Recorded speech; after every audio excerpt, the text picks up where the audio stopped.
ಬೆಂಗಳೂರು ಲೈಫಲ್ಲಿ ಊಟ ಎಷ್ಟು ಇಂಪಾರ್ಟೆಂಟು ಹಾಗೆ ಡೆಲಿವರಿ ಬಾಯ್ಸು ಅಷ್ಟೇ ಇಂಪಾರ್ಟೆಂಟು.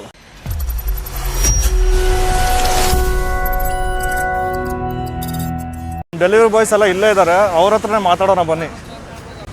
ಸೊ ನಮ್ಮ ಡೆಲಿವರಿ ಬಾಯ್ಸ್ ಎಲ್ಲ ಇಲ್ಲೇ ಇದ್ದಾರೆ, ಅವ್ರ ಹತ್ರನೇ ಅವ್ರ ಬಗ್ಗೆ ಕೇಳೋಣ. ಶರಣ ಅಣ್ಣ, ನಿಮ್ಮ ಹೆಸರು? ಬಸವರಾಜ ಅಣ್ಣ, ನಿಮ್ಮ ಹೆಸರು? ವಿಶ್ವನಾಥ್ ಅಂತ. ಏನಿಲ್ಲ, ಸಿಂಪಲಾಗಿ ಒಂದು ಟಾಸ್ಕ್ ಮಾಡ್ತೀವಿ. ಆ ಟಾಸ್ಕ್ ನೀವು ಕಂಪ್ಲೀಟ್ ಮಾಡಿದ್ರೆ ನಮ್ಮ ಕಡೆಯಿಂದ ನಿಮಗೆ ಸರ್ಪ್ರೈಸಾಗಿ ಒಂದು ಗಿಫ್ಟ್ ಕೊಡ್ತೀವಿ, ಓಕೆನಾ? ಸೊ ಎಲ್ಲರೂ ರೆಡಿ ಇದ್ದೀರಾ? ನಮ್ಮ ಕಡೆ ಒಂದು ಕೂಲ್ ಡ್ರಿಂಕ್ಸ್ ಇದೆ. ಸೊ ಈ ಕೂಲ್ ಡ್ರಿಂಕ್ಸ್ನ ಯಾರು ಬೇಗ ಟೈಮರಲ್ಲಿ ಮುಗಿಸ್ತಾರೋ ಅವರಿಗೆ ಒಂದು ಗಿಫ್ಟ್ ಕೊಡ್ತೀವಿ ನಾವು. ಗಿಫ್ಟು ವರ್ತೆ, ನಿಮಗೆ ಅದು ಕೊಟ್ಟಿದ ಮೇಲೆ ನಿಮಗೆ ಫೀಲ್ ಆಗಲ್ಲ, ಓಕೆ ನಾನು ಮಾಡಿದ್ದಕ್ಕೂ ಒಂದು ಯೂಸ್ ಆಯಿತು ಅನ್ನೋದು ಒಂದು ಗಿಫ್ಟ್ ಕೊಡ್ತೀವಿ. ಸೊ ಎಲ್ಲ ಒಂದೊಂದು ಬಾಟ್ಲು ಕೈಯಲ್ಲಿ ಇಟ್ಕೊಳ್ಳಿ. ಸೊ ಕಂಪ್ಲೀಟಾಗಿ ಖಾಲಿ ಮಾಡಬೇಕು, ಅರ್ಧ ಲೀಟ್ರು ಆಯಿತಾ? ಬಿಸಿಲು ಬೇರೆ ಇದೆ. ಬಾಟ್ಲು ಎತ್ಬಿಟ್ಟು ಕುಡಿಯೋಂಗಿಲ್ಲ, ಓಕೆ? ಹಂಗೆ ಬಾಯಲ್ಲಿ ಇಟ್ಬಿಟ್ಟು ಕುಡಿಯೋಂಗಿಲ್ಲ, ಎತ್ತು ಕುಡಿಯೋಂಗಿಲ್ಲ. ಅದೇ ಒಂದು ಸರ್ಪ್ರೈಸ್, ಒಂದೇ ಒಂದು ನಿಮಿಷ ಕೊಡ್ತೀನಿ ರೀ. ಸೊ ನಮ್ಮ ಹತ್ರ 4 ಸ್ಟ್ರಾ ಇದೆ, ನಾವು ಸ್ಟ್ರಾದಲ್ಲಿ ಕುಡಿಬೇಕು.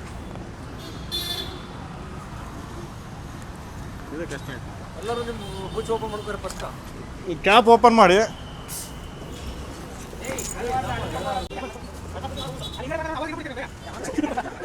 ರೆಡಿನಾ?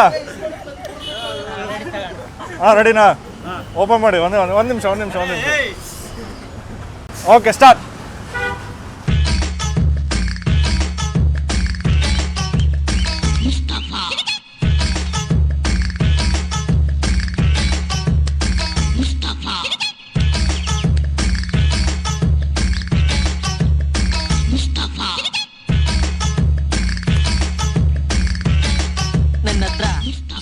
ಕ್ಯಾಮ್ರಾ ಇದ್ದಿದ್ರೆ ಇದನ್ನೆಲ್ಲ ಶೂಟ್ ಮಾಡ್ಬೋದಿತ್ತು. ನಮ್ಮ ಬಾಸ್ ಖಾಲಿ ಮಾಡೇ ಬಿಟ್ರಣ, ಹೆಂಗಿತ್ತಣ? ಪರವಾಗಿಲ್ಲ. ಎಲ್ಲಣ ನಿಮ್ದು? ಯಾಕಣ?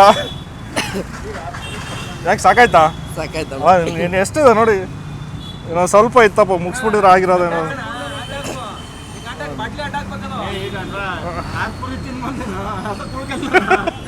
ಇಲ್ಲಿ ನಮ್ಮ ಬಾಸ್ ನೋಡಿ, ಇಲ್ಲಿ ನಮ್ಮ ಬಾಸ್ ಇನ್ನೂ ಅರ್ಧ ಬಾಟ್ಲು ಹಂಗೆ ಇದೆ, ಮುಗಿಸೇ ಇಲ್ಲ. ಥ್ಯಾಂಕ್ಸ್ ಅಣ್ಣ, ತುಂಬ ಥ್ಯಾಂಕ್ಸ್ ಅಣ್ಣ. ಸೊ ನಮ್ಮ ಕಡೆಯಿಂದ ಹೇಳಿದ್ವಿ, ಯಾರು ಫಸ್ಟ್ ಖಾಲಿ ಮಾಡ್ತಾರೋ ಅವ್ರಿಗೆ ಸರ್ಪ್ರೈಸಾಗಿ ಗಿಫ್ಟ್ ಅಂತ. ಸೊ ನಮ್ಮ ಕಡೆಯಿಂದ ಅಣ್ಣಗೆ 500 ರೂಪೀಸ್ ಕ್ಯಾಶ್ ಕೊಡ್ತಾಯಿದ್ವಿ. ಹೆಂಗ ಸರ್? ಎಲ್ಲ ಪರವಾಗಿಲ್ಲ, ಮುಂದಕ್ಕೆ ಏನಿಲ್ಲ. ಚೆನ್ನಾಗಿತ್ತ? ಎಂಜಾಯ್ ಮಾಡಿದ್ರ ಅಣ್ಣ? ಹೆಂಗಿತ್ತ ನಿಮಗೆ? ಚೆನ್ನಾಗಿದೆ ಅಣ್ಣ. ಚೆನ್ನಾಗಿತ್ತ? ಎಂಜಾಯ್ ಮಾಡಿದ್ರ? ಎಂಜಾಯ್ ಮಾಡಿದ್ವಿ ಅಣ್ಣ. ಭಯ ಮುಗಿಸ್ಬೇಕಾಯ್ತು ಅಣ್ಣ, ಮುಗಿಸಿದ್ರೆ ಕೊಡ್ತಿದ್ದೆ. ನಮ್ಮ ಬಾಸ್ ನೋಡಿ ಅಣ್ಣ, ಹೆಂಗಿತ್ತು? ಚೆನ್ನಾಗಿತ್ತು. ತುಂಬ ಥ್ಯಾಂಕ್ಸ್ ಅಣ್ಣ ಎಲ್ಲರಿಗೂ, ಥ್ಯಾಂಕ್ ಯು ಅಣ್ಣ. ಏನು ಪ್ರಾಬ್ಲಮ್ ಆಗ್ತಾ ಇದೆ? ಸೊ ಹೆಂಗೆ ನಡೀತಾ ಇದೆ ನಿಮ್ಮ ಡೆಲಿವರಿ ವರ್ಕೆಲ್ಲ? ಇಚ್ಛಿತಿಗಂತ ಏನು ಆರ್ಡ್ರ್ ಇಲ್ಲ ಅಣ್ಣ. ಏನು ಆರ್ಡರ್ ಬರ್ತಲ್ಲ, ಡೈಲಿ 1000 ರೂಪಾಯಿ ಮಾಡ್ಬೇಕಂದ್ರೆ ದೊಡ್ಡದು. ಓಕೆ. ಮತ್ತು ಇದರಲ್ಲಿ ಸ್ವಲ್ಪ ಪ್ರಾಬ್ಲಮ್ ಇದೆ ಅಣ್ಣ. ಕಸ್ಟಮರ್ ಲೊಕೇಶನ್ಗೆ ಹೋದ್ಮೇಲೆ ಅವ್ರು ರೆಸ್ಪಾಂಡ್ ಮಾಡಲ್ಲ ಬೇಗ. ಕಸ್ಟಮರ್ ಕೇರಿಗೆ ಫೋನ್ ಮಾಡಿದ್ರೆ ಅವ್ರೂ ರೆಸ್ಪಾಂಡ್ ಮಾಡಲ್ಲ. ಒಂದು ಆರ್ಡರ್ ಕ್ಯಾನ್ಸಲ್ ಮಾಡಿ ಕೊಡೋಕೆ 1 ಅವರ್ ಮಾಡ್ತಾರಣ್ಣ, ಭಾಳ ಟೈಮ್ ವೇಸ್ಟ್ ಮಾಡ್ತಾರೆ. ಓಕೆ.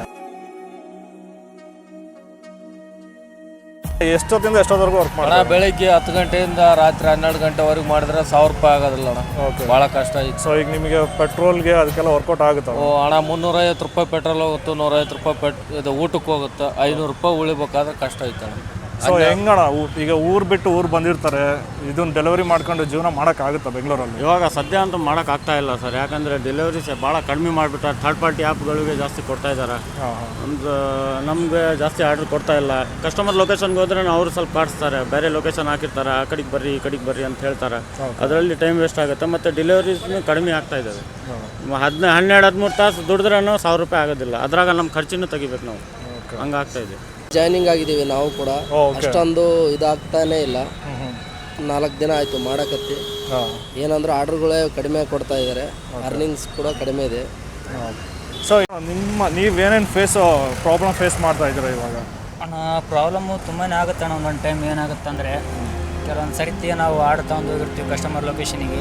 ಅಲ್ಲಿ ಈಗ ಅಪಾರ್ಟ್ಮೆಂಟ್ಗೆ ಹೋಗಿದ್ದಪ್ಪ ಅಂದರೆ ಸೆಕ್ಯೂರಿಟಿ ಅಪ್ರೂವಲ್ ಬಿಡಲ್ಲ ಅಣ್ಣ, ಅಲ್ಲಿ ಅಪ್ರೂವಲ್ ಕೊಡಬೇಕು. ಕಸ್ಟಮರ್ ಜಟ್ನ ರೆಸ್ಪಾನ್ಸೇ ಮಾಡೋದಿಲ್ಲ. ಸೊ ಆನ್ ಟೈಮ್ ಡೆಲಿವರಿ ಆಗಲ್ಲ, ಮಾಡೋದೇ ಆನ್ ಟೈಮ್ ಆಗಲ್ಲ ಅಣ್ಣ. ರೆಸ್ಪಾಂಡ್ ಮಾಡಲ್ಲ, ಏನು ಮಾಡಲ್ಲ. ಮತ್ತೊಂದೇನಪ್ಪ ಕಸ್ಟಮರ್ ಟಿಕೆಟ್ ರೈಸ್ ಮಾಡಿದ್ರೆ ಅವರು ಆರ್ಡರ್ ಕ್ಯಾನ್ಸಲ್ ಮಾಡಿ ಕೊಡೋಕೆ 1 ಅವರ್ ಟೈಮ್ ತಗೊಂತಾರಣ. 1 ಅವರ್ ಹೆಚ್ಚು ಕಮ್ಮಿ ಅಂದ್ರೆ ಅವ್ರು ಒಂದು 5-6 ಸರ್ತಿ ಫೋನ್ ಮಾಡಿ ಅದಾದ್ಮೇಲೆ ರಿಟರ್ನ್ ಫೋನ್ ಮಾಡಿ ಗೇಸಿ ಅದು ಟೈಮ್ ವೇಸ್ಟ್ ಮಾಡ್ತಾರಣ. ನಾವು ಇನ್ನೊಂದೇನಪ್ಪ ಅಂದ್ರೆ ಟಾರ್ಗೆಟ್ ಹೊಡ್ಯಾಕ ರೀಚ್ ಹತ್ರಲ್ಲಿ ಇರ್ತೋಣ. ಡೈಲಿ 35 ಆರ್ಡರ್ ಹೊಡೆದ್ರೆ ಒಂದು 500 ರೂಪಾಯಿ ಶೂಟಿಗೆ ಕೊಡ್ತಾರೆ. ಇದರಲ್ಲಿ 150 ತನಕ ಅಷ್ಟು ಕೊಡ್ತಾರೆ. ಅದಕ್ಕೆ ಹತ್ತರಲ್ಲಿ ಇರ್ತೋಣ. ಲಾಸ್ಟ್ ಟೈಮ್ ಒಂದು 11 ಗಂಟೆಗೆ ಒಂದು ಬಂದಾಗ ಬರೀ 2 ಸಾಲಿಂದ ಒಂದೊಂದು ಆರ್ಡರ್ ಸಾಲಿಂದ ಬಿಟ್ಟು ಮನೆಗೆ ಹೋಯ್ತೋಣ. ಇನ್ಸ್ಟಿಟ್ಯೂಟ್ ಸಾಲಿಂದ ಆರ್ಡ್ರೇ ಕೊಡಲ್ಲ ಒಂದೊಂದು ಟೈಮು, ಇಷ್ಟೆಲ್ಲ ಫೇಸ್ ಕಟ್ಟಾಗಲ್ಲ. ತುಂಬ ದೂರ ಹೋಯ್ತಪ್ಪ ಅಂದ್ರೆ ರಿಟರ್ನ್ ರೆಸ್ಟೋರೆಂಟಿಗೆ ಬಿತ್ತಪ್ಪ ಟೈಮ್ ವೇಸ್ಟ್ ಅಣ್ಣ. ಅವತ್ತಿನ ಟೈಮ್ ವೇಸ್ಟು, ಗಾಡಿ ಪೆಟ್ರೋಲ್ ವೇಸ್ಟು, ಎಲ್ಲ ವೇಸ್ಟು. ಸೊ 2-3 ಮಾಡೋ ಜಾಗದಲ್ಲಿ ಒಂದೇ ಒಂದಾಗತ್ತಣ್ಣ. 2-3 ಆ ಟೈಮ್ ಮಾಡಲ್ಲಿ ಒಂದೇ ಆಗುತ್ತಣ್ಣ ಆರ್ಡ್ರು, ಜಾಸ್ತಿ ಆಗಲ್ಲ. ಸೊ ಸ್ವಿಗ್ಗಿ ಈಗ ನೀವು ಮಾಡ್ತಾರೆ ಸ್ವಿಗ್ಗಿಯಲ್ಲಿ, ಅಲ್ಲಿಂದ ಏನಾದ್ರು ಪ್ರಾಬ್ಲಮ್ ಇದೆಯಾ? ಅಲ್ಲಿ ಚೆನ್ನಾಗಿದೆಯಾ ನಿಮಗೆ? ಅಲ್ಲಿಂದ ಏನೋ ಇಶ್ಯೂ ಏನಿಲ್ಲ? ಇಶ್ಯೂ ಅನ್ನೋಕ್ಕೇನಣ್ಣ ಇದೇ ಥರ ಪ್ರಾಬ್ಲಮ್. ಓಕೆ. ಬಂದ್ರೆ ಅಮೌಂಟ್ ಬರೀ 15 ರೂಪಾಯಿ ಕೊಡೋದು. ಸೀಸನ್ ಹೆಂಗಿರುತ್ತೋ ಅಲ್ಲ, ಮಳೆ ಬಂದಾಗ ಬರೀ 15 ರೂಪಾಯಿ ರೈನ್ ಚಾರ್ಜು. ಮಳೆಯಲ್ಲಿ ಹಂಗಾನೆ ಅನ್ಕೊಂಡು ಹೋಗ್ಲಿ. ಸೊ ನೀವೇನೇ ಕಷ್ಟ ಅನುಭವಿಸಿದ್ರು ಬಟ್ ನಿಮಗೆ 15 ರೂಪಾಯಿ ಒಂದು ಆರ್ಡ್ರಿಗೆ ಕೊಡೋದು ಎಕ್ಸ್ಟ್ರಾ. ಅದ್ರ ಮೇಲೆ ಸಿಗೋದು. ಮತ್ತೆ ಕಿಲೋಮೀಟ್ರು 4 ಕಿಲೋಮೀಟ್ರ್ ಹೋದ್ರೆ 20 ರೂಪಾಯಿ 27 ರೂಪಾಯಿ ಕೊಡೋದು. ಒಂದು ನೈಟಲ್ಲಿ ದೂರ ಪಿಕಪ್ ಎಳೆಯೋದು, ಆ ಥರ ಎಲ್ಲ ಮಾಡ್ತಾರೆ. ಮತ್ತೇನಪ್ಪ ಅಂದ್ರೆ ಅಣ್ಣ ನಾವು ಇನ್ಸ್ಟಾಮಾರ್ಟ್ ಇದೆ ಅಣ್ಣ, ಸರ್ಜ್ ಇರುತ್ತೆ. ಯಾಕಪ್ಪ ಅಂದರೆ ಕೆಲವೊಂದು ಬೆಳಗ್ಗೆಂತ 10 ಗಂಟೆ ತನಕ ಸರ್ಜ್ ಕೊಡ್ತಾನೆ. ಒಂದು 5 ರೂಪಾಯಿ ಅಂತ ಒಂದು 20 ರೂಪಾಯಿ ಆಗಲಿ 30 ರೂಪಾಯಿ ಈ ಥರ ಸರ್ಜ್ ಕೊಡ್ತಾನೆ. ಇನ್ಸ್ಟಾಮಾರ್ಟಿಗೆ ಯಾವುದೇ ಸರ್ಜ್ ಇರೋಣ, ಇನ್ಸ್ಟಾ ಆ್ಯಡ್ ಮಾಡಿ ಆ ಟೈಮ್ ಇನ್ಸ್ಟಾಮಾರ್ಟ್ ಓಡಿಸ್ತಾನೆ. ಈ ಸರ್ಜ್ ಇರ್ಲಾರಾಗ ಫುಡ್ ಓಡಿಸ್ತಾನೆ ಅಣ್ಣ, ಈ ಥರ. ಸೊ ಇದೆಲ್ಲ ಫೇಸ್ ಮಾಡ್ತಾ ಇದ್ದೀವಿ. ಫೇಸ್ ಮಾಡ್ತಾರೆ.